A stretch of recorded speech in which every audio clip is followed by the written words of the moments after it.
Hello there, it is Jo from Minerva and I'm continuing with my little series of how to make the Cashmerette Moto Jacket.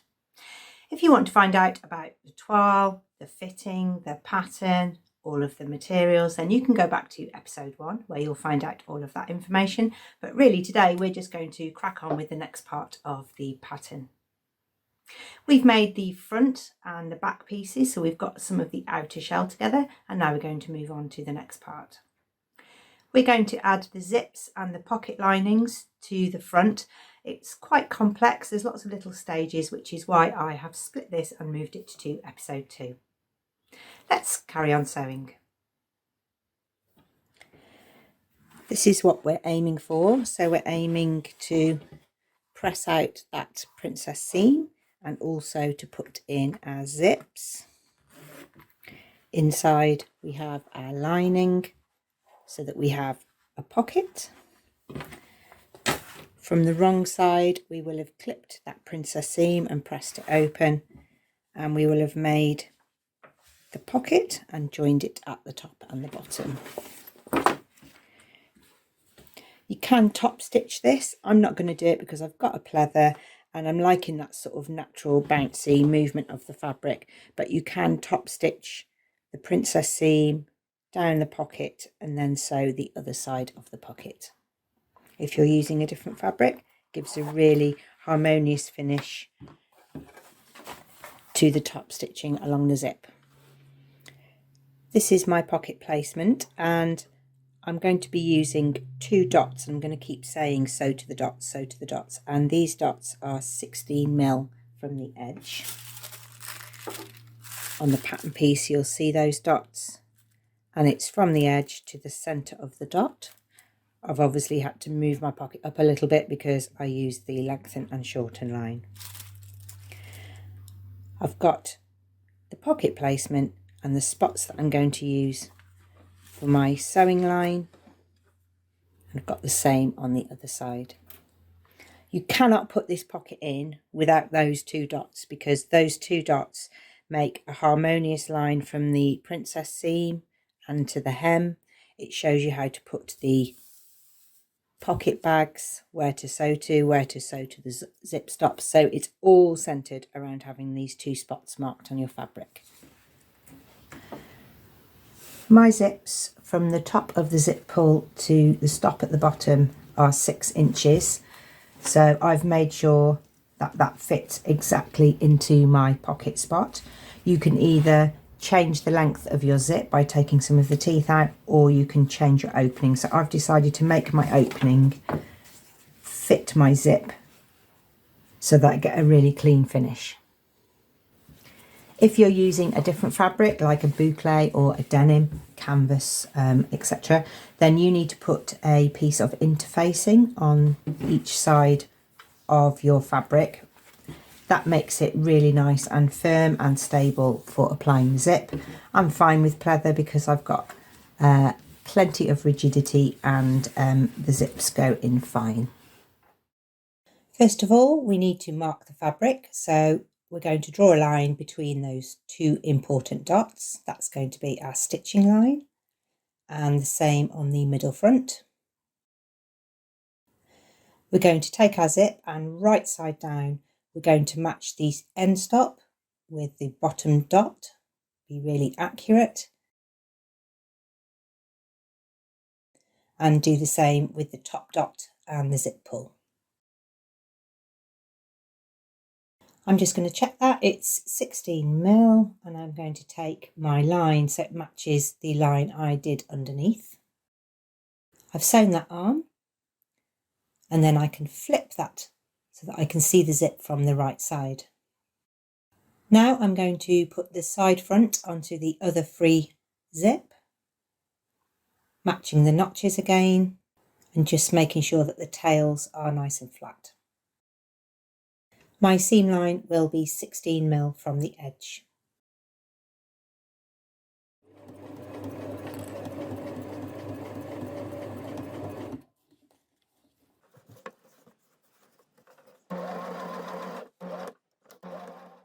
You can see I've been quite accurate to land on the dot.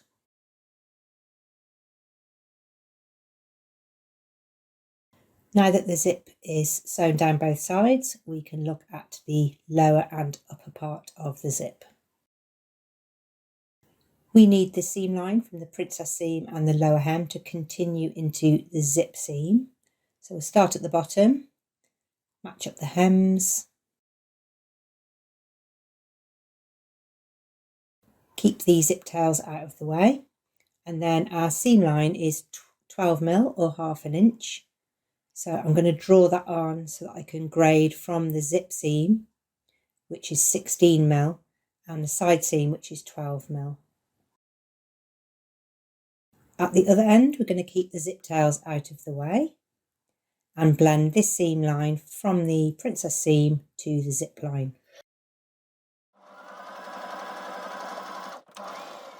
Your zip is now in place and you can press it all down. This is what the front of the jacket should look like. You have your 2 zips. You shouldn't be pinching any of the fabric on either side. And now we can look at the pocket linings. We're looking for those dots again. And we're going to take a little snip in the fabric at an angle to the dot. But we're not going to snip the zip tape. We're going to keep that out of the way and just snip the fabric. The top and the bottom.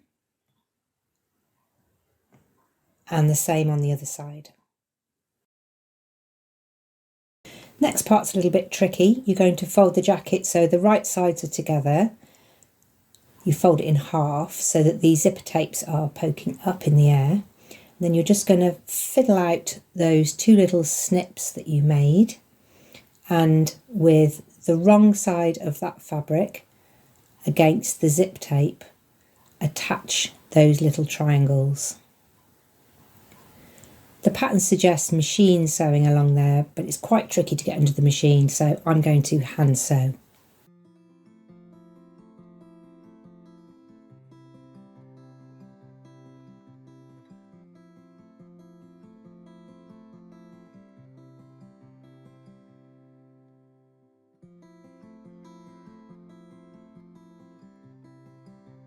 What you're aiming to do is to have that little triangle attached to your zip tape.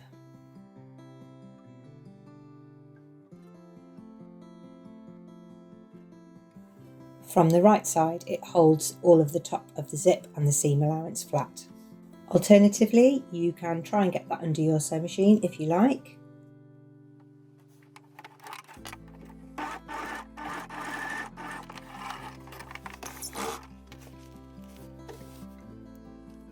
And sew those triangles down.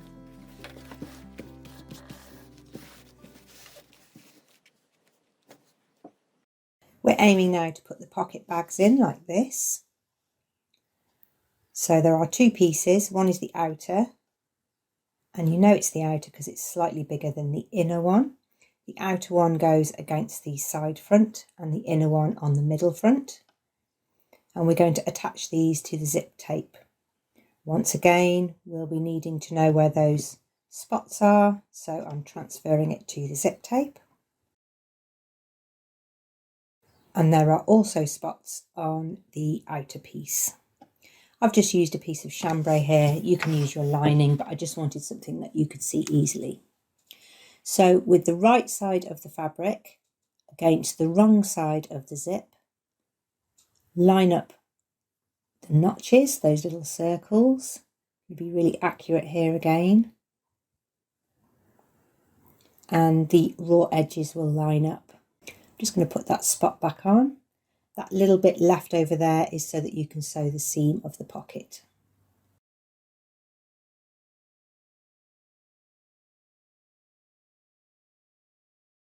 You're going to take a seam line down there. I found it easier to do it from this side and follow my zip stitching line.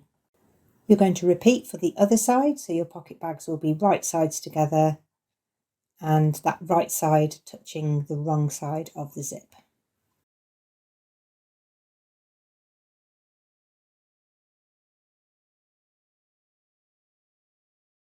When you've sewn down the 2 zip seams, you can match up the edges of the pocket. And pay particular attention at the bottom here. You need to keep the zip tapes out of the way so that you can close up the end of the pocket. You're going to sew this on the sewing machine to the 2 dots. If you're not clear where that dot is, you can always just add it in one more time. It's time to sew around the edge of the pocket. When you've done that, your pocket is complete. So you'll have the zip on the front and the pocket bags inside. The front of your jacket is now all complete.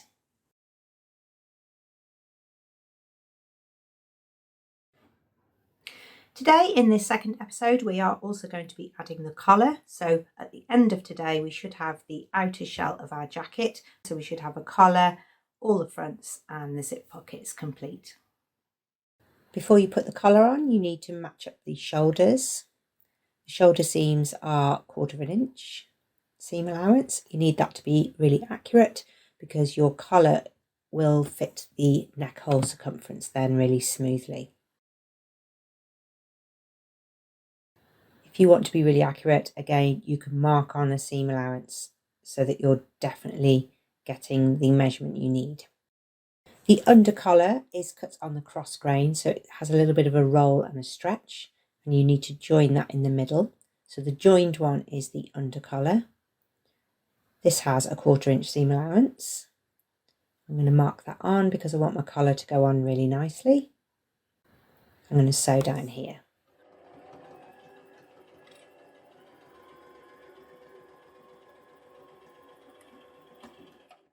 You will need to press this seam open.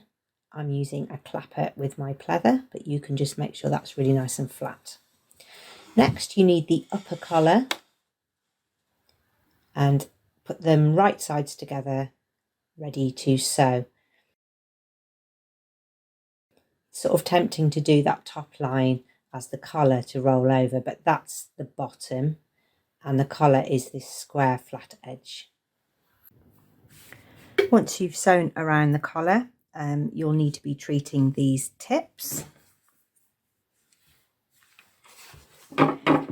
You can just snip them across if you have a denim fabric, for example, but if you've got a pleather, it just helps if you grade out the seam a little bit and you cut a curve on the corner.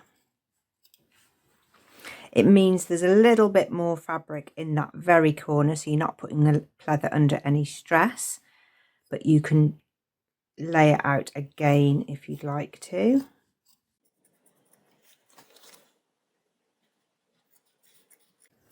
But curving the corner will help to turn that out. And then you can work the tip out. I like to use a Hera tool because it's got a right angle bit and a curved bit.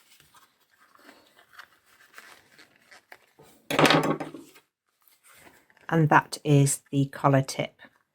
Remember that your under collar is smaller than your over collar, so your under collar has the seam on. That's smaller, so it won't lie flat at the moment. It does look a little bit bumpy because you've taken some ease along there so that the collar rolls over. You'll need the markings on the collar so that you've got placements for putting it onto the jacket. Once you've turned your collar out, press the corners out, you can then machine tack along the bottom just to hold it all steady. You can also top stitch 6mm from the edge, and you need to match whatever top stitching you do here with the top stitching from your zip. When you've tacked along the bottom, your collar will seem a little bit bouncy, but this upper collar is slightly bigger to account for the fold around the neckline, so then everything squares back up again. Okay, let's put this onto the jacket. The pattern suggests putting the collar on once you've sewn the shoulder and the side seams, but for your purposes and for mine, I have not sewn the side seams so that we can see the neckline area really clearly. It would be useful for you too, but it's just more useful for you to see on the screen. So you are looking for the centre back seam to go on the centre back seam of the jacket. And there are some notches that match to the shoulder seam. And there is also a notch to show where the collar ends. The more accurate you are here, the easier it will be to fit your linings and facings later on. You can ease the rest of those collar pieces in around that neckline. This pleather's nice, it's got a little bit of give in it. So you can make sure you're getting a smooth line. You're going to sew that on all the way around, and then we can get ready to put the rest of the lining pieces in.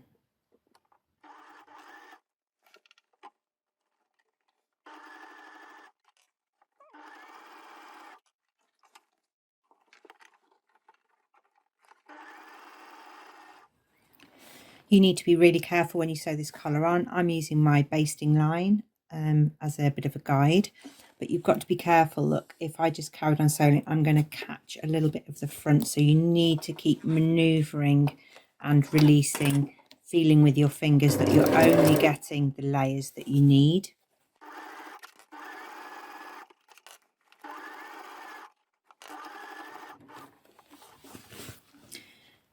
Especially here where you've got a shoulder seam, you need to make sure that you've got everything lying nice and flat.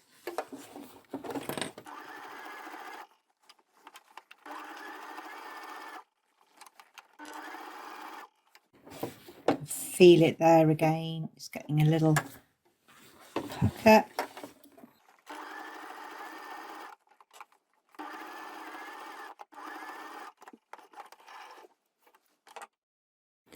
Your jacket should be like this now with the collar on, but you can see the insides of the collar, and you've got your zip pockets. These are the two sleeve pieces. There's quite a few markings to mark out. So you've got the space for your zip, you've got some notches because there's a slight curve on that edge. You've got some sleeve notches to help you put the sleeve in, and I've just put an extra mark here which is 1 inch above the pocket, so that our first seam we can take to just above the pocket. So first of all, we're going to match up the ends, and that will show you the seam allowance. Going to match up that double notch, and my last one is where we're going to sew to. We're going to leave this end because that's where I'm going to put the zip and the zip gusset in. I'm going to take my 1/2 inch seam allowance, the one that I've been using throughout. If you want to draw it on, you can do that, because you need it to be really accurate down here so that your seam will join into your zip seam. There are circles on the sleeve pattern pieces. They are 16mm from the edge. So you need to mark those spots, because the whole time I'm talking about putting the zips in, I'll be talking about sewing between the dots. So that's where your stitching stops and ends. It's exactly the same technique as how we put the zips in the pockets. At the bottom of the zipper tape, so you've got your pull going up towards your arm and your end stop by your wrists, you're going to flip up the spare zipper tapes and baste those in place, and you just baste through the seam allowance, not through the actual sleeve pieces. You can do that on the machine if you feel confident, but just because my pleather's a bit bouncy, just going to tack those up out of the way. If they're particularly long, you can just trim off the ends. Treat those little triangles at the top the same as you did before, folding the fabric in half and putting the triangles behind those zipper tapes. I'm just closing up above the zip opening now, blending this seam towards my zip seam. You don't need to join up the bottom because obviously that's going to remain open, and your zip is now functioning. Now we can apply the gusset pieces. There are notches here again, little spots for us to match up to our original spots. So you need to have the zip open and with the fabric right side down, so that that's the bit that's peeking out. We're going to match up the dots and line up the raw edges.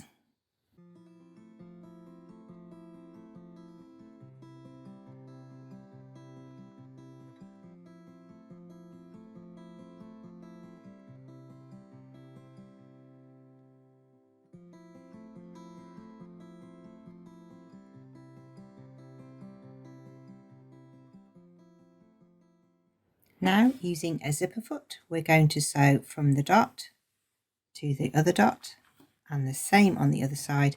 They won't quite meet up at the top, there'll be a little gap in between.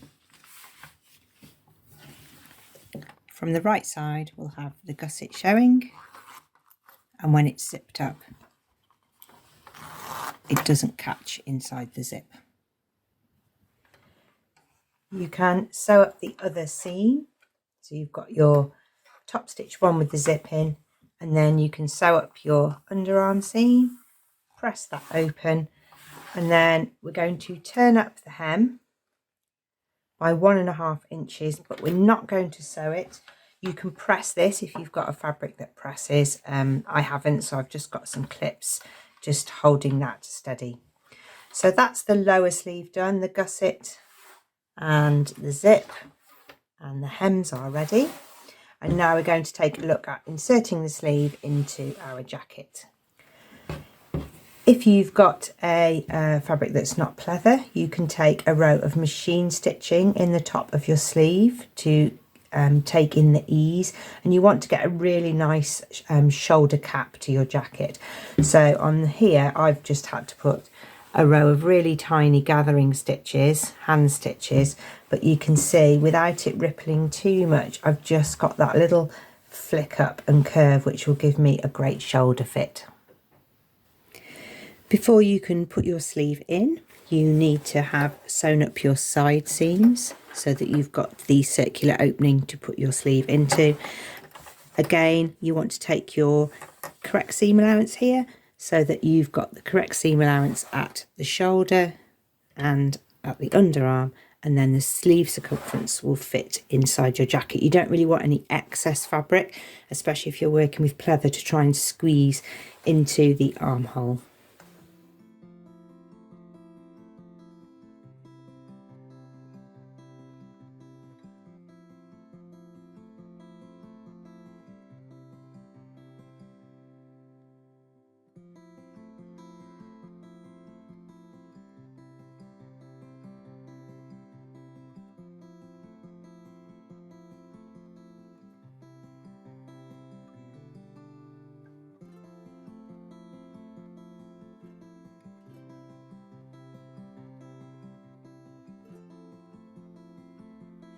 Now, it's best if you sew this so that you have the sleeve side on the top, because then you can see if you're going to get any puckers, because if you sew it from the other side, you'll be merrily going along and you won't see if you catch any of these little bits of fabric. There is a little bit of stretch in the fabric, so you should be able to get that back piece to stretch a little bit to accommodate that top bit, but you need to do this really carefully.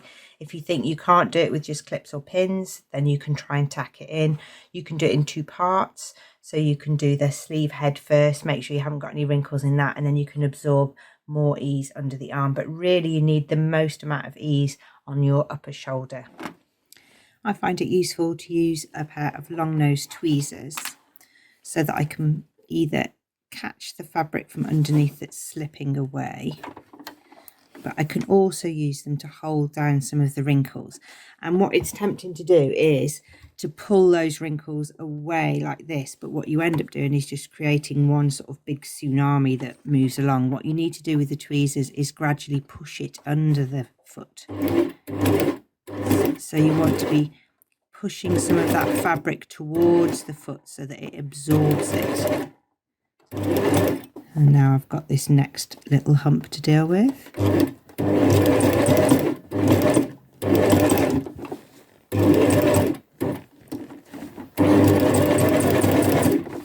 That one's gone. Now going to work on this next one here.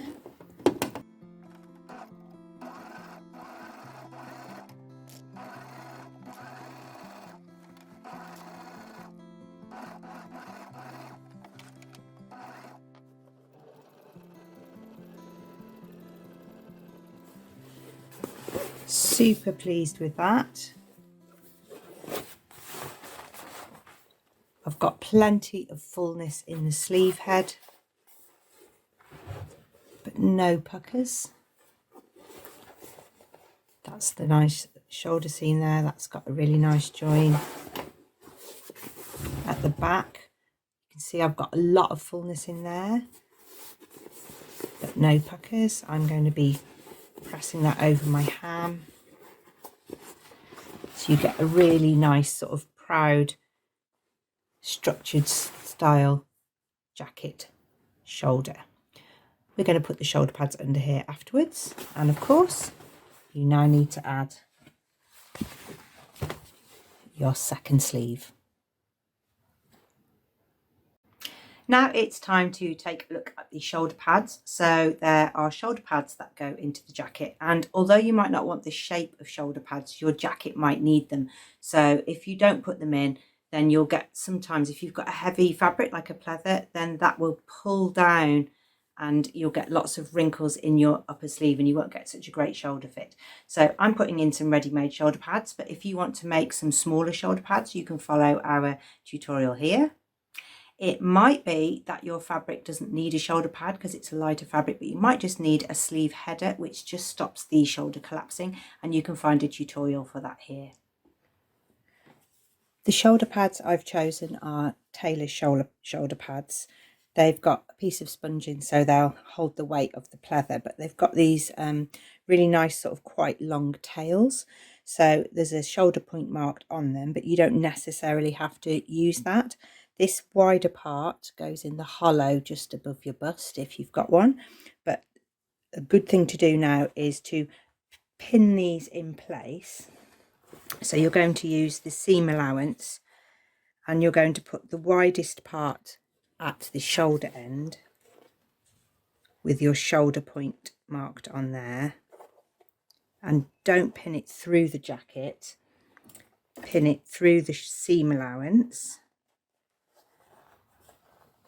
And then you're going to just tack it in, try it on, see if you need to move it. It's not a science, this is really true to you. So you're going to try that on, see if you need to move it forward to get more fullness at the front, or if you need to move it back to help the collar sit at the back. And then you can tack that in. But if you're using pleather and really any kind of fabric, really, you need to be tacking it to the seam allowance loosely, so there's a little bit of movement in it. If you put it in really tight, you'll create ripples on the right side. So tack in your shoulder pads, try it on, and then you need to make the same placement on the other side. A purchase shoulder pad might not be exactly the right size, but you can trim that out because you need it to fit along the shoulder seam. It can't exceed the shoulder seam. And then that can be sewn in place. Now your jacket has a collar and sleeves and zips, and you're ready to move on to the lining parts in episode 3. I hope you've enjoyed episode 2. Once you've learnt to put the pocket zips in, then it's the same for the gussets really. You just need to make sure you leave the bottom open and you've got the sleeves in. So you've got the whole of the outer shell of your jacket finished. Do come back for our final episode, which is episode 3, where we will be doing everything to do with the lining and the inside. So the first episode, if you want to go back, is for the toile, the pattern, the materials, the sizing, and to put the zip on the front. Episode 2, we've made the outer shell, and episode 3 is all the lining and everything to do with the insides. If you've made the Canton jacket, we would love to see it. If you've made anything, we would love to see it. So do make a free account with us, share your makes, upload what you've been up to, because it really inspires the sewing community. Thank you very much for watching. Do come again for more sew-alongs, learn to sew videos, pattern pairings, sewing chit chat. It's all there on Minerva's YouTube channel or over on Minerva's website.